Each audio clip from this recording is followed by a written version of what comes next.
নমস্কার বন্ধুরা, অজানার পথের নতুন পর্বে আপনাদের সকলকে স্বাগত জানাই। ফাল্গুন মাসের কৃষ্ণপক্ষের একাদশী তিথি বিজয়া নামে পরিচিত, অর্থাৎ যে একাদশী দেবী তার সমাগত ভক্তের অসহনীয় ব্যাকুলতা ভাবকে শান্ত করে সমস্ত প্রতিকূলতার মধ্যে থেকে উদ্ধার করে, সর্বত্র বিজয়ী করে, অবশেষে যাবতীয় ভববন্ধন মুক্ত করেন, তিনি শ্রী শ্রী বিজয়া একাদশী দেবী। ভগবান শ্রীকৃষ্ণ এই একাদশী দেবী প্রসঙ্গে বলেছেন, এই পুণ্যব্রত পালন করলে সাধক বা দেবীর ভক্তজনেরা ইহলোক ও পরলোকে বিজয় লাভ করতে পারেন। শুধু তাই নয়, মোক্ষ লাভ হয় অন্তিমে। এটাই বিজয়া একাদশী ব্রতের বিশেষ তাৎপর্য। স্কন্দ পুরাণে এই একাদশী মাহাত্ম্য এইভাবে বর্ণিত হয়েছে। মহারাজ যুধিষ্ঠির শ্রীকৃষ্ণকে বললেন, হে বাসুদেব, ফাল্গুন মাসের কৃষ্ণপক্ষের একাদশী মাহাত্ম্য অনুগ্রহ করে আমাকে বলুন। পরম পুরুষ ভগবান শ্রীকৃষ্ণ বললেন, হে যুধিষ্ঠির, এই একাদশী বিজয়া নামে পরিচিত। এই একাদশী সম্পর্কে একসময় দেবর্ষি নারদ স্বয়ম্ভু ব্রহ্মাকে জিজ্ঞাসা করেছিলেন। তিনি এই প্রসঙ্গে যা বলেছিলেন তা আমি এখন তোমাকে বলছি, মন দিয়ে তা শ্রবণ করো। এই পবিত্র পাপ বিনাশকারী ব্রত মানুষকে জয়দান করে বলেই বিজয়া নামে জগতে প্রসিদ্ধ। পুরাকালে শ্রীরামচন্দ্র সীতা ও লক্ষ্মণ সহ 14 বছরের জন্য পঞ্চবটী বনে বাস করতেন।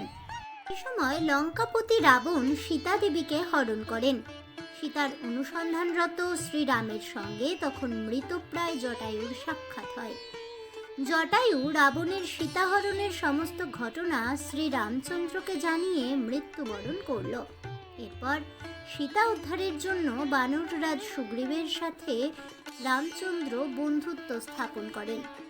ভগবান শ্রীরামচন্দ্রের কৃপায় হনুমান লঙ্কায় গমন করেন। সেখানে অশোক বনে সীতা দেবীকে দর্শন করে শ্রীরামচন্দ্র প্রদত্ত অঙ্গুরীয় আংটি তাঁকে অর্পণ করেন। ফিরে এসে শ্রীরামচন্দ্রের কাছে লঙ্কার সমস্ত ঘটনা ব্যাখ্যা করেন। হনুমানের কথা শুনে শ্রীরামচন্দ্র সুগ্রীবের পরামর্শে সমুদ্র তীরে যান। সেই দুস্তর সমুদ্র দেখে তিনি লক্ষ্মণকে বললেন, কিভাবে এই অগাধ সমুদ্র পার হওয়া যায়? উত্তরে লক্ষ্মণ বললেন, সর্বজ্ঞাতা আদিদেব রামচন্দ্রকে তার উপদেশ দেওয়ার মতো কিছুই নেই। তবে বকদালভ্য নামে এক মুনি এই দ্বীপে বাস করতেন। লক্ষ্মণের কথা শুনে তারা সেই মহামুনির আশ্রমে গেলেন। মুনিবর শ্রীরামচন্দ্রকে পুরাণ পুরুষ বলে জানতে পারলেন। শ্রীরামচন্দ্র সেই মুনির কাছ থেকে সেই সমুদ্র উত্তীর্ণ হওয়ার উপায় জানতে চাইলেন। সেই মুনি জানান যে ফাল্গুন মাসের কৃষ্ণপক্ষের বিজয়া নামক একাদশী পালন করলে নিশ্চয়ই সৈন্যসহ সমুদ্র পার হওয়া যাবে। বিজয় লাভের জন্য দশমীর দিন সোনা, রূপা, তামা অথবা মাটির কলস স্থাপন করে তাতে জল ও আমপাতা দিয়ে সুগন্ধি চন্দনে সাজিয়ে তার উপর সোনার নারায়ণ মূর্তি স্থাপন করতে হবে।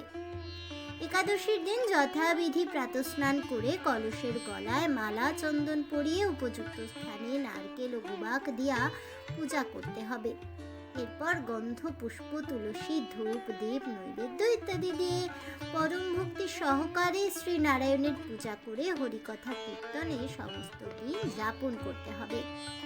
রাত্রি জাগরণ করে অখণ্ড ঘিয়ের প্রদীপ প্রজ্বলিত রাখতে হবে।